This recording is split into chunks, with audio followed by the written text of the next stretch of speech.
Here's my audience. It's my dad. Ted Williams, arguably the greatest baseball hitter of all time, once said, "I think without question, the hardest single thing to do in sports is to hit a baseball." AxonPotential.com. I am here today to help you get a better understanding of why hitting a baseball is so hard and some helpful tips you can practice if you want to improve your game. I will first be going over a drill to help your timing of the ball. Then I'll be moving on to a drill to help you make better contact. I'll finish out with some strategies you can use to your advantage next time you step up to the plate. In high levels of baseball, pitches can come anywhere from 70 to 100 miles an hour. This makes it tough to get a good read on the ball when it's coming in. It works best for me to have a wider stance, so my weight is distributed evenly between both feet.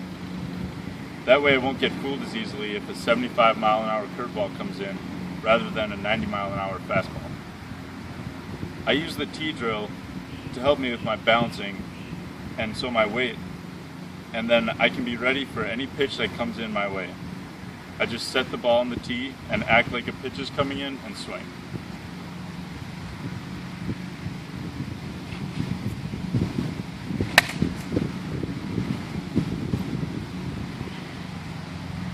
After you get your timing down, you are ready for more advanced drills. The next drill I like to do when practicing hitting a baseball is the contact drill.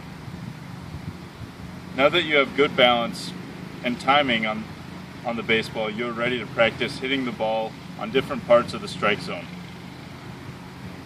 You always have to keep in mind that any pitch at any time in your at-bat can fall anywhere in the strike zone. So you have to be able to hit those pitches as best as you can with the best part of the bat known as the sweet spot. When you get an inside pitch, you should pull the ball. And outside pitches, you should push the ball to the opposite field. So for practicing that, I like to switch off back and forth between hitting inside pitches and outside pitches.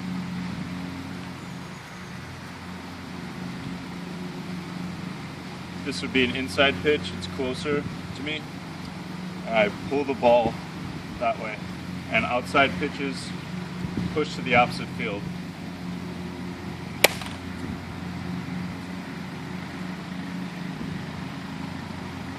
Now that your timing and contact is ready, you need to learn some strategies before you step up to the plate.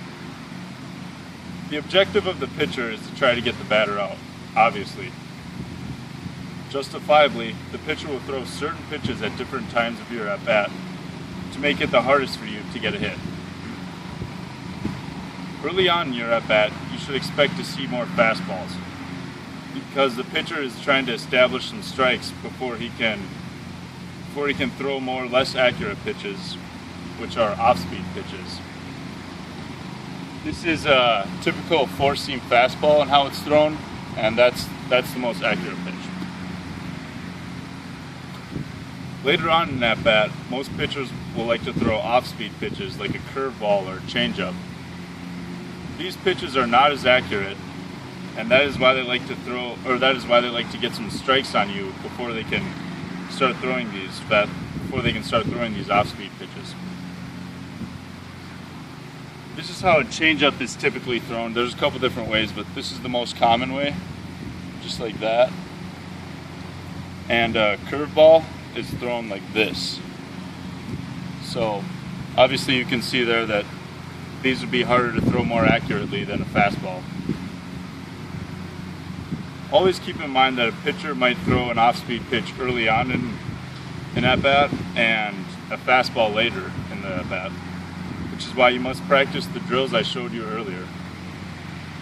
Today I've taught you how to have better balance in your swing, how to make better contact with the ball, and some strategies to keep in mind at the plate. With the combination of balance, contact, and knowledge of baseball strategy, you will improve your batting average and become a better baseball player. Don't get too down on yourself if you don't always succeed. Keep in mind that a .300 hitter goes through life with the certainty that he will fail at his job 7 out of 10 times. Ted Williams, beabetterhitter.com. Thank you. I get that.